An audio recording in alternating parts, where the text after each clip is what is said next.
Salut tout le monde, j'espère que vous allez bien. On se retrouve aujourd'hui avec une toute nouvelle vidéo dans laquelle cette fois on va rentrer un peu dans le vif du sujet et aujourd'hui je vais commencer par vous parler des volailles. Alors pourquoi je voulais vous parler des volailles en premier? Parce que tout simplement je vous expliquais qu'à la campagne ce qui est bien c'est de pouvoir produire sa propre bouffe. Alors bien sûr il y a la question du potager, il y a la question des animaux surtout. Et les volailles c'est vraiment ce qui me semble être le plus pratique et le plus simple en fait à faire, hein. Encore plus que le potager. Donc là vous voyez ici donc les tout jeunes poulets, l'enclos des tout jeunes poulets, hein. Il n'y en a pas beaucoup, là il y en a 4. Et en fait je vais vous parler d'abord des tout jeunes poulets, je vais vous montrer ensuite les poulets d'un âge plus avancé et ensuite les poules pondeuses aussi. Et après je vais vous parler des spécificités notamment concernant la bouffe. Tout ça, l'alimentation c'est un point important et puis il y a moyen de faire très simple au niveau de la bouffe.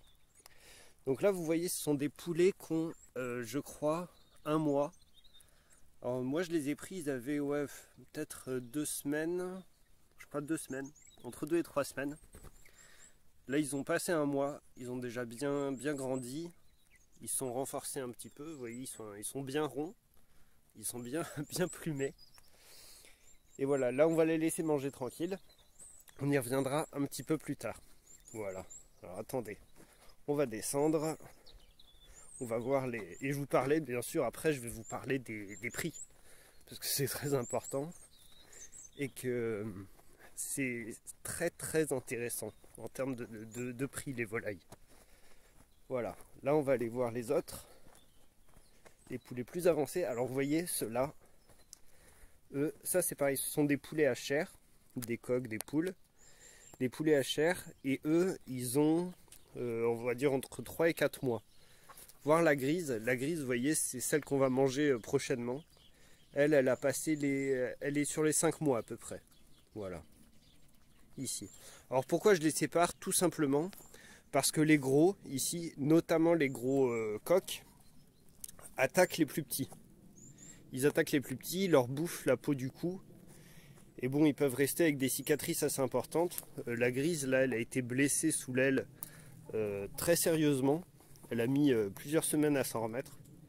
Donc voilà, il vaut mieux les séparer. Et surtout aussi, très intéressant, les gros poulets, quand ils sont à cet âge-là, vers 3-4 mois, il vaut mieux qu'ils ne puissent pas beaucoup gambader. Alors vous voyez, ils ont quand même de l'espace, hein. Regardez, ça va là.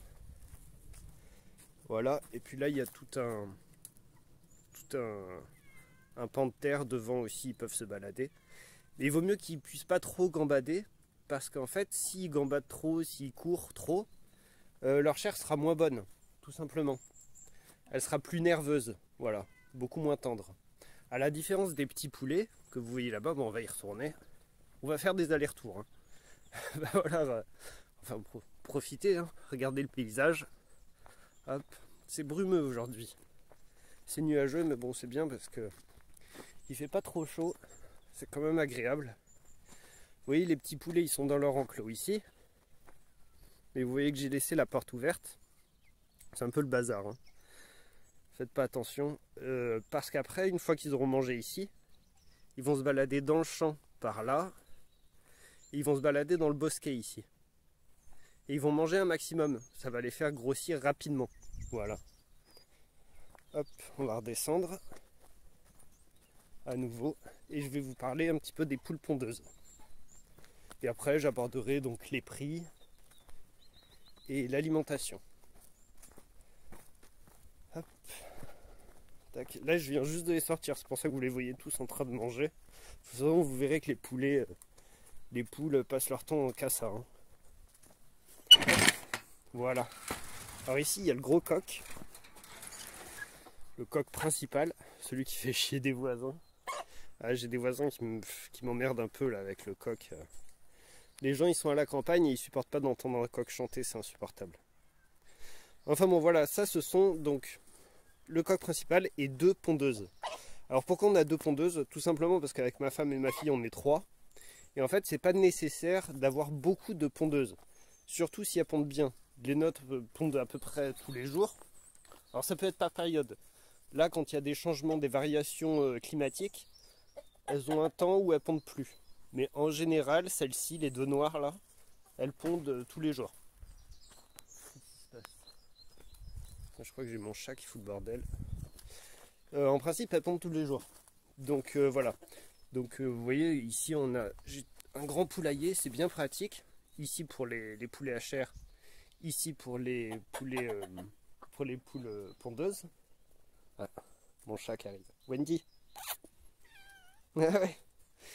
Et ici vous voyez aussi que ici j'ai fermé. Pareil.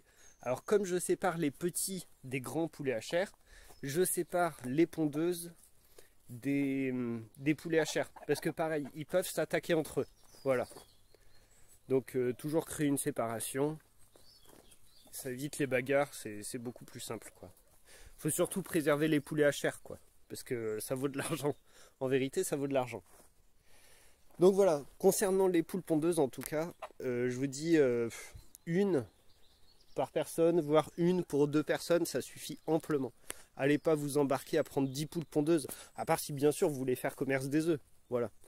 Mais faire commerce des œufs, ça rapporte pas tellement en vérité. J'ai pas l'impression. J'ai déjà essayé, c'est pas très intéressant.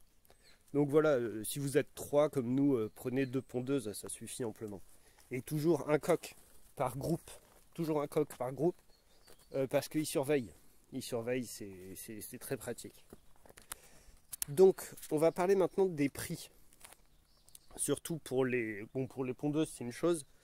Les pondeuses, c'est une chose, ça coûte jeune, compte 3 semaines, 1 mois. Vous pouvez les acheter 3 euros, je crois entre 3 et 4 euros, ce qui est intéressant. Ça vous économise après. Franchement, vous y retrouvez vite en termes de consommation d'œufs. Et pour les poulets à chair ici, c'est pareil, c'est 3-4 euros le petit poulet de 3 semaines, 1 mois. Vous voyez, donc, attendez, je passe le grillage. Donc c'est très intéressant parce qu'un poulet comme ça, comme la grise là qui est là, regardez. Voilà, ça c'est un poulet fermier qui a grandi en pleine nature, qui a bouffé que des trucs naturels, d'accord? Parce que je vais vous montrer le grain que je leur donne, mais ils bouffent aussi tous nos restes de fruits, de légumes, tout ça. Ça c'est un poulet qui a vraiment de la qualité, et c'est aux alentours de 18 euros. Un vrai poulet comme ça, fermier de cette qualité-là. Donc vous y retrouvez assez vite. En termes de nourriture, vous donnez du grain et vous donnez... Je vais ouvrir, je vais vous montrer. Tac. Vous donnez du grain et vous donnez donc les restes de votre bouffe. Ils mangent tout, hein, franchement. Et puis quand il y a des journées de pluie, ce qui est avantageux, c'est qu'ils vont bouffer tous les vers de terre. Voilà. Alors donc ce que je leur donne, c'est du grain comme ça. Regardez, hop, voilà. C'est un mélange de grains. C'est, vous verrez dans les magasins, moi j'achète ça dans les magasins Unicor, mais je sais pas si c'est partout en France. C'est du mélange de grains poule pondeuse. Même si c'est des poulets à chair, je leur donne le mélange poule pondeuse. Vous voyez, tac, mélange poule pondeuse. Parce que c'est le mélange qui est le plus complet, en fait. C'est le mélange qui est le plus complet. Après, eux-mêmes, ils font le reste parce qu'ils cherchent en vérité. Parce qu'ils cherchent par terre, ils farfouillent tout le temps. Donc c'est très intéressant. Et un sac de grains comme ça, 20 kg, c'est, je crois que c'est 12 euros. 12 euros il me semble. Donc c'est pas très cher, ça va. Ça va. Ça va assez vite, mais bon après, vous vous y retrouvez bien en termes d'œufs, en termes de viande. C'est vraiment pas mal quoi. Nous on doit manger un... bon là on n'a pas tout en fait. Il faudrait rajouter plusieurs poulets et... ah bah voilà. On a une scène intéressante. Hop. Bah, c'est fini. On n'a pas tout là. Il faudrait rajouter quelques poulets, quelques canards, parce qu'on va faire les canards aussi. Alors les canards cette année c'est un petit peu difficile. Il y a eu des pénuries parce que il y a eu des grippes aviaires je crois. Donc c'est un petit peu difficile cette année, mais rajouter des canards c'est très simple. C'est aussi simple en vérité à la différence près qu'il faut de l'eau. Voilà. Il faut rajouter des bassines, voire vous savez les espèces de coquilles bleues là ça vaut que dalle. Les canards ils ont besoin d'eau mais sinon ça mange à peu près pareil. Et puis bon ça permet de faire des magrets, c'est pas mal. Alors ici, vous voyez, c'est là que je les tue, les poulets. J'ai fabriqué un sénoir tout simple. Hein. Ça, c'est pareil, hein, pas la peine d'en acheter. Hein. Franchement, les magasins, ils vous vendent des sénoirs à 25-30 balles, c'est une honte, quoi. Vous prenez 4 planches, comme ça, vous bricolez ça, c'est facile. Donc voilà, ça, allez pas vous laisser dire que c'est compliqué, les élevages de poulets, les élevages de poules, tout ça, parce que c'est vraiment d'une simplicité extrême. Ça demande simplement un petit peu d'investissement personnel, de temps, de surveillance aussi. Là, je crois qu'ils sont partis, les petits, déjà, vous voyez. Regardez, ils sont là-bas, on va aller les voir. Ils aiment bien se balader, et ça, c'est bien, parce que quand ils sont petits, ils vont manger un petit peu de partout. Ça coûte rien du tout, quoi. Rien du tout. Et ça, voilà, ça fait de la bouffe naturelle, hein, vraiment. De la viande naturelle, quoi. C'est pas du poulet batterie, quoi. Donc voilà, vous laissez pas dire que c'est compliqué, parce que c'est simple. Après, si vous avez des questions supplémentaires, n'hésitez pas à me demander, mais je vous dis, voilà, c'est vachement bien. Bon, écoutez, j'espère que ça aura suffi. Je vous dis, si voilà, s'il y a des questions, n'hésitez pas. Et je vous dis à la prochaine. Allez, salut. Oui, alors petit ajout à cette vidéo, parce que comme un con, forcément, j'oublie le plus important, à savoir la race. Quelle race choisir pour les poulets de poulets à chair et quelle race choisir pour les poules pondeuses. Alors pour les poulets à chair, vous voyez, moi je choisis la race Cou-Nu. Voilà, ils sont aisément reconnaissables. Ici, vous voyez leur cou, voilà, tout simplement, ils n'ont pas de plumes. Voilà. Alors c'est une race qui présente plusieurs avantages. D'une part, au niveau gustatif, bah, c'est très bon. Franchement, ça fait partie des meilleurs poulets pour moi, les Cou-Nu. Hein, c'est très simple. Ensuite, c'est une race qui est facile à élever. C'est pas une race capricieuse qui fout trop le bordel, tout ça, qui se bat trop. Donc ça, c'est très appréciable aussi. Ensuite, alors, question de simplicité, le fait qu'il n'y ait pas de plumes au cou, et ben en fait, au moment de la décapitation, au moment de l'égorgement, en fait, ça rend les choses plus simples. Et puis aussi, voilà, ça rend les choses beaucoup plus faciles que de farfouiller, trouver la jugulaire là dans les plumes, c'est un peu chiant. Donc avec eux, voilà, la question se pose pas. Et dernier avantage, et ben en fait, c'est une race qui coûte pas plus cher que les autres races en fait. Et voilà, donc ça c'est vraiment vraiment appréciable pour ça. Franchement, pour moi c'est la seule race de poulet à chair à prendre. Alors vous voyez qu'ici j'ai une grise là-bas. Et ben en fait elle coûte un peu plus cher et la viande n'est pas meilleure. Voilà. Donc on avait pris ça pour essayer. Mais bon voilà. Finalement, vous voyez les petits là. Tous ceux qu'on a repris ici, bah, c'est des Cou-Nu aussi. Parce que c'est ce qu'il y a de mieux, quoi. C'est ce qu'il y a de mieux. Alors souvent les gens prennent des poulets comme ça là, soit des gris, soit des autres. Simplement pour la gueule que ça a. Parce que forcément, voilà, on voit que ça, c'est pas super joli. Mais en vrai, on s'en fout. La gueule que ça a, on s'en fout. Ce qui compte, c'est le goût. Voilà. Et ensuite, pour les poules